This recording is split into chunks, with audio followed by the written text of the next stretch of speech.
नमस्कार, मैं बीना कुमारी। Supreme court का एक अहम फैसला आया है व्यक्ति की अभिव्यक्ति पर, जिसे देश का हर अखबार ने बड़े ही प्रमुखता से निकाला है। सच में यह फैसला उस समय आया है जब समाज में नफरत का माहौल बना हुआ है। जब देश में एक कॉमेडियन के स्टूडियो को जलाया जाता है, तो देश के एक सांसद के घर पर मुट्ठी भर लोग पहुंचते हैं बुलडोजर लेकर और तोड़फोड़ करते हैं। न इन लोगों को संविधान का डर और न ही पुलिस प्रशासन का डर। जिस तरह से पत्रकार का काम है समाज को जगाना, सरकार से सवाल पूछना, सरकार देश के हित में क्या काम कर रही है लोगों तक पहुंचाना, उसी तरह एक शायर, एक कॉमेडियन और एक कवि का भी समाज के प्रति कुछ जवाबदेही है। वो अपने अपने तरीके से सवाल और जवाब करते हैं, जो अब एफआईआर का रूप लेते जा रहा है। इस डर भरे माहौल में सुप्रीम कोर्ट ने बड़ा ही अहम फैसला दिया है। सुनिए सुप्रीम कोर्ट ने क्या कहा।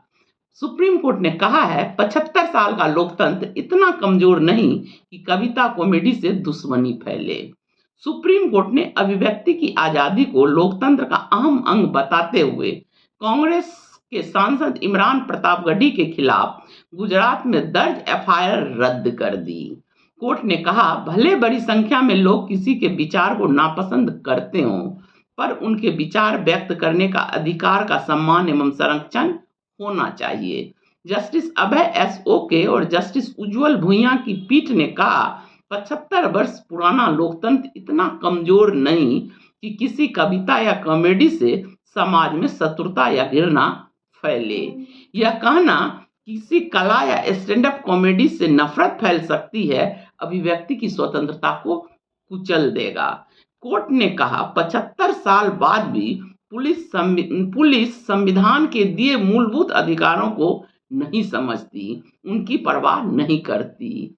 कोर्ट ने पुलिस से भी सवाल किया है, पुलिस पर भी सवाल किया है, पुलिस को भी आईना दिखाया है, जो किसी भी बात पर एफआईआर दर्ज कर देती है। जिस कविता को लेकर केस है, उसे पढ़ने से स्पष्ट है किसी धर्म, जाति या समुदाय के खिलाफ कुछ नहीं कहा गया है। कोई शब्द नफरत या बेमानसिकता नहीं फैलाता है। कविता शासकों को बताती है कि अधिकारों के लिए संघर्ष में अन्याय है तो समाज कैसे हो, इससे अशांति नहीं होती। इसलिए बीएनएस की धारा 1961 लागू नहीं होगी।